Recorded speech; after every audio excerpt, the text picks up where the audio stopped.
oitavo ano, bom dia, tudo bem com vocês? Estamos de volta. Já estava até com saudade de vocês, né? Tem tanto tempo que a gente não se vê, né? Bom, vamos voltar, né? Vamos retornar aí, né? Com as nossas atividades de redação. Bom, esse texto aqui que nós vamos trabalhar hoje, ele se encontra na página 36 e 37, né, do nosso livro de língua portuguesa.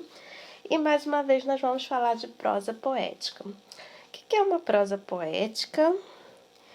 Um texto organizado em prosa, ele é um texto organizado em parágrafos, né? Essa é a estrutura dele. Existem vários textos organizados em prosa, né? Várias narrativas, um texto argumentativo, ele é organizado em prosa, tá? Mas prosa poética, então um poema em prosa, como eu falei, né, na outra aula, geralmente um poema ele é organizado em parágrafos, né, estrofes, versos, né, parágrafos, ó, em versos e estrofes, né. Esse não, esse ele foi organizado em parágrafos, mas ele tem a função poética, tá? Ele tem a função poética. Ele não é uma poesia propriamente pura, ele é uma prosa poética, tá? Ele tem a função poética, porém ele é um texto escrito em prosa, ele não é um poema ali organizado em versos e estrofes como o poema tradicional. Bom, vamos lá. Esse texto, ele mexeu muito comigo, ele me emocionou bastante quando eu estava lendo, né, para poder estar aqui passando para vocês. Porque ele fala assim: o olho de vidro do meu avô, né? Quando a gente pega esse título, nós já podemos perceber que, e olhamos também a imagem do avô, nós podemos perceber que esse avô ele tem um olho comum, normal, e um olho dele ele é de vidro.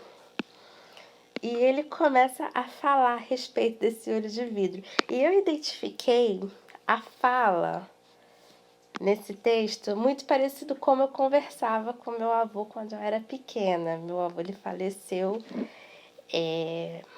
no ano de 2018 e eu fui criada, né, bem próxima ao meu avô. E ele já, né, quando chegou à idade adulta, né, adulta não, né, quando ele estava começando a ficar mais de idade, ele começou a apresentar problemas na visão, né, problemas sérios na visão. Ele basicamente parou de enxergar, enxergava muito pouca coisa. E a fala desse avô, né, desse texto, é bem parecida com a fala que o meu avô tinha também. Ele era muito engraçado, tinha uma sabedoria muito grande. Então, assim, se vocês sentirem minha voz embargar no meio do texto, já sabe que a professora está plenamente emocionada. Vamos lá. Logo aqui no início, está assim: era de vidro seu olho esquerdo. Assim o narrador personagem inicia a história da qual foi extraído o trecho reproduzido a seguir. O narrador é um adulto, mas ele vai relembrar a infância dele, né? Os momentos que ele passava com o avô e o avô contando as histórias, conversando com ele, tá? Então ele vai recontar o que ele tem guardado na memória, né? Esse adulto, ele vai recontar o que viveu com o avô na infância e vai recontar as histórias que ele tem na memória. São reflexões de uma criança marcando a vida de um adulto. Uma história que mistura realidade e fantasia. O olho de vidro do meu avô. Era de vidro o seu olho esquerdo, de vidro azul claro, e parecia envernizado por uma eterna noite. Meu avô via a vida pela metade. Eu cismava sem fazer meias perguntas.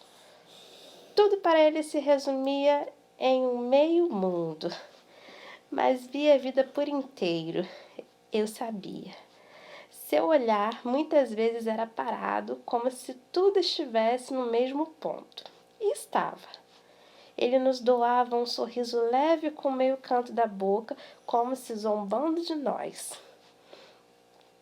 O pensamento vê um mundo melhor que os olhos. Eu tentava justificar. O pensamento atravessa as cascas e alcança o miolo das coisas. Os olhos só acariciam as superfícies. Quem toca o bem dentro de nós é a imaginação. Meu avô imaginava sempre, eu acreditava. Vencia as horas lerdas, deixando o mundo invadi-lo por inteiro. Ele hospedava essa visita sem espanto, saboreava o mundo com antiga fome. O que seu olho de vidro não via, ele fantasiava e inventava bonito, pois eram da cor do mar os seus olhos.